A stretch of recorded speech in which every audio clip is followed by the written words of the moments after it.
မြတ်စွာဘုရားလက်ထက်ကတာဝိထိမြို့မှာမဟာပါဠသုလပါဠဆိုပြီးတော့ညီကို2ယောက်ရှိတယ်အဲ့ဒါတနေ့တော့မဟာပါဠတကြွယ်ကမြတ်စွာဘုရားဓမ္မတရားတော်တွေကိုနာရတယ်အဲ့ဒါလိုတရားနာရတဲ့အခါပါမြတ်စွာဘုရားရဲ့ထံကတရားစကားကြောင့်ဖြစ်ပေါ်လာတဲ့အသိဉာဏ်ဟာဘာကိုသူ့ကိုဆုံးဖြတ်ချက်ကျသွားစေတယ်လဲဆိုတော့ဒီမြင့်မြတ်စင်ကြယ်တဲ့အကျင့်မြတ်ဟာလူဝတ်ကြောင့်လည်းကျင့်မယ်ဆိုရင်တော့ယာနှုံးပြည့်ဖြူရှင်ဖို့တိတ်ပြီးတော့မလွယ်ဘူးတဲ့ဒါကြောင့်ငါမြတ်စွာဘုရားရဲ့ထံမှာရှင်ယဟန်ပြုတ်ပြီးတော့မြတ်သောအကျင့်ကိုကျင့်သုံးရရင်တော့ကောင်းမှာပဲဆိုပြီးတော့ညီဖြစ်တဲ့သုလပါဠကိုဖွင့်တောင်းတယ်ငါညီအကိုကြီးကတော့ယဟန်ပြုတော့မေးအဲ့ဒီလိုပြောတဲ့အခါကျတော့ညီကကိုကြီးငယ်ပါသေးတယ်တဲ့ကြီးမှယဟန်ပြုတာပေါ့အိုမှယဟန်ပြုတာပေါ့အဲ့ဒါလိုတားတဲ့အခါကျတော့မဟာပါဠကအိုမှယဟန်ပြုလို့အကျင့်မြတ်ကိုဘယ်လိုလုပ်ပြီးတော့ကျင့်သုံးနိုင်မလဲဒါကြောင့်ငယ်ရွယ်နေတော့ရှိတဲ့ခွန်အားရုပ်ခွန်အားတွေရှိတော့မြတ်သောအကျင့်ကိုကျင့်သုံးဖို့လိုအပ်တယ်ဆိုပြီးတော့ညီတားမြင့်နေတဲ့ကြားတဲ့ကပဲမဟာပါဠတကြွယ်ဟာယဟန်ပြုအဲ့ဒီလိုယဟန်ပြုရင်းနဲ့သူ့မှာမိတ်ဆွေယဟန်တွေ6ကြိမ်လောက်စုစည်းမိတယ်အဲ့ဒါနဲ့သူမြတ်စွာဘုရားဓမ္မဒီဝိနည်းတိတ်္ခာပိုင်းဆရာတွေကိုသင်ကြားပြီးတော့နားလည်အောင်ပြုပြီးတော့အဲ့ဒီ6ကြိမ်သောယဟန်တော်တွေကိုခေါင်းဆောင်ပြီးတော့အဲ့ဒါအကျင့်မြတ်ကိုကျင့်သုံးဖို့အတွက်ဇောက်ချပြီးတော့တရားအလုပ်ကိုလုပ်ဖို့အတွက်ဆိုပြီးတော့ဦးဇင်းတို့နားလည်အောင်ပြောရရင်တော့တောထွက်သွားတယ်လို့ပြောကြပါစို့အဲ့ဒါလိုနဲ့တင်းတင်းလျောက်ပတ်တဲ့ဆွမ်းကာယတစ်ခုကိုအမိပြုတ်ပြီးတော့သတင်းသုံးအဲ့ဒီမှာသူကတကယ့်ကိုတရားသူတရားမြတ်ကိုရလိုတဲ့ဆန္ဒကပြင်းထန်တာဆိုတော့ဒီဝါတွင်3လမှာငါမအိပ်ဖဲနဲ့သွားခြင်းထိုင်ခြင်းရက်ခြင်းလျောင်းခြင်းဆိုတဲ့ဣရိယာပု4ပါးရှိတဲ့အနက်ကလျောင်းခြင်းဆိုတဲ့ဣရိယာပုကိုငါပယ်မယ်ငါတုံးလုံးမလှဲဘူးအဲ့ဒါလိုအဓိဋ္ဌံပြီးတော့အကျင့်မြတ်ကိုပြင်းပြင်းထန်ထန်ကျင့်သုံးတယ်နော်အဲ့ဒီလိုကျင့်သုံးနေတော့မှပဲရှေးတုန်းကပြုခဲ့တဲ့အမှားတစ်ခုရဲ့ဒဏ်ကမတိမတာဆက်ရောက်ပြီးတော့လာတယ်အဲ့ဒါကဘာလဲဆိုတော့သူ့ရဲ့မျက်လုံးအစုံဟာပြင်းထန်စွာနာကျင်ပြီးတော့ရောင်ရမ်းလာတဲ့နေရဲလာမျက်စိယောဂဆွဲလာတယ်အဲ့လိုမျက်စိယောဂဆွဲလာတော့ကျွာထဲမှာရှိတဲ့ဆေးဆရာကိုပြတော့ဆေးဆရာကရှင်ဗျာဓမ္မဆွဲကပ်နေတဲ့ဒီယောဂကိုပျောက်ကင်းဖို့အတွက်ဘာမှတပည့်တော်အတွက်အခက်အခဲမရှိပါဘူးဒါပေမဲ့တပည့်တော်ပြောတဲ့အတိုင်းလေးတော့ရှင်ဘုရားပြုပါဟောဒီမြဒီဆေးရည်ကိုရှင်ဘုရားခတ်ပါသို့တော်ဒီဆေးရည်ကမျက်စိတွေကိုခတ်ရမှာမဟုတ်ဘူးနှာခေါင်းထဲကိုထည့်ပြီးတော့ပူစားရမယ်ဆေးရည်ဆိုပြီးတော့ပေးလိုက်အဲ့ဒါကျောင်းတော်ရောက်တဲ့အခါကျတော့မျက်စိပြောက်ဆေးရည်ကိုနှာခေါင်းထဲကိုထည့်အဲ့ဒါသူကအိတ်ချင်းဣရိယာပုကိုပိတ်ရှားထားတာဆိုတော့ဒီထိုင်လျက်ကြီးနဲ့ဆိုတော့ဘလို့မှဆေးကထည့်လို့မရဒါပေမဲ့သူကအဲ့ဒါကိုဖြစ်တဲ့လောက်ပဲထည့်တော့ဆေးကကောင်းကောင်းမဝင်ဘူးပေါ့အဲ့ဒါနဲ့နောက်နေ့ရောက်တော့ဆေးဆရာကရှင်ဘုရားယောဂသက်တာရလားဒီယောဂကမသက်တာ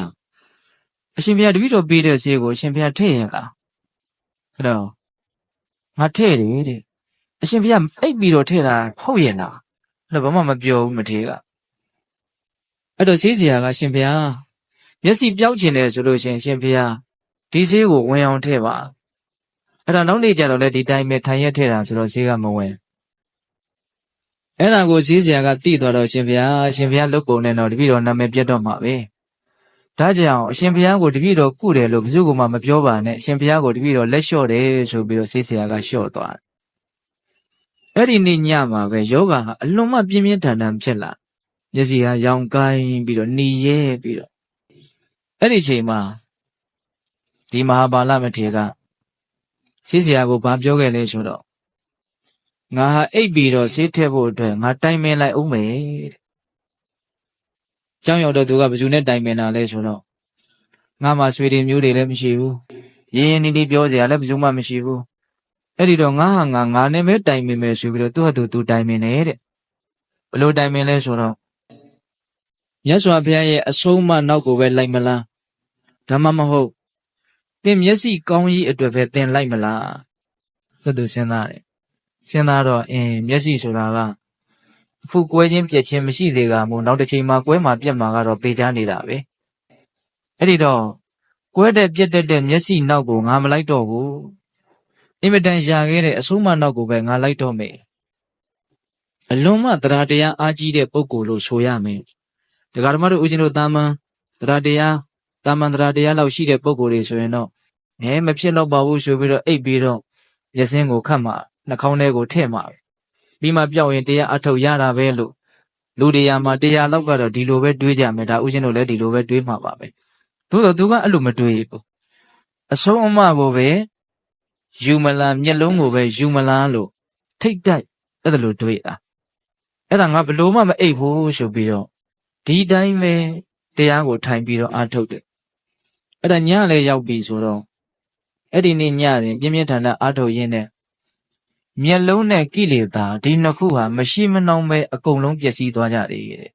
မျက်လုံးလည်းပျက်စီးသွားတယ်လောဘဒေါသမောဟအစရှိတဲ့ကိလေသာတရားတွေလည်းအကုန်လုံးပျက်စီးသွားတယ်ဒီနေရာမှာတခုစဉ်းစားစရာရှိတာကမျက်လုံးဆိုတာကတော့အခုမပြက်လည်းပဲသေပြီဆိုရင်တော့ဒါပြည့်ရမှာပဲလေဟုတ်လားသို့တော်လည်းပဲဒကာဓမ္မတို့ဦးဇင်းတို့တာမန်ယုံကြည်မှုတာမန်ဉာဏ်ပညာနဲ့ဆိုရင်တော့သေမှပြက်မဲ့မျက်လုံးမသေးခင်တော့အပြစ်မခံနိုင်ဘူးလို့ဒီလိုတွေးမှာတနည်းတွေးကြည့်ရင်လည်းပဲ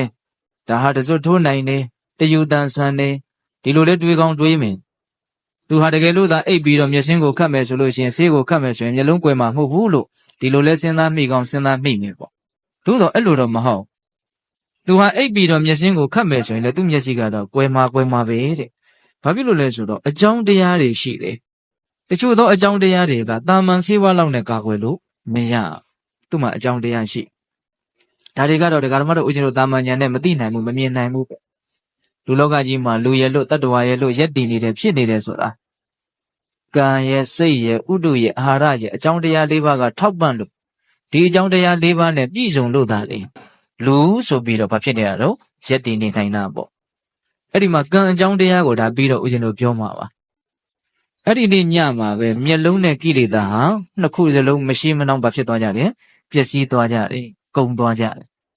အဲ့ဒါမနဲ့လင်းတော့မျက်စိမမြင်တော့ဒါပေမဲ့အရှင်မြတ်ရဲ့မျက်နှာတော်ကတော့ပွင့်ငါကကြာပရုံမာလို့လန်းဆန်းပြီးတော့နော်ရုပ်ခန္ဓာကြီးကအလွန်အမင်းပျက်စီးမှုဒဏ်ကိုခံနေရပြီမလို့စိတ်ဓာတ်ကသူ့ကိုနှိမ့်ဆက်မဲ့ကိလေသာတရားတွေမရှိတော့တဲ့အတွက်ကြောင့်အလွန်တရာမှကြည်လင်လန်းဆန်းပြီးတော့ချမ်းသာပြီးတော့နေတယ်ပေါ့အဲ့ဒါနဲ့နောက်တော်ကြီးဖြစ်တဲ့သုလပါဠတကြွယ်ကသူ့ရဲ့သားကိုလွတ်ပြီးတော့ပင့်လို့အဲ့ဒီမဟာပါဠမထေရမြတ်စွာဘုရားရှိရာဇေတဝန်ကျောင်းတော်ကိုရောက်လာ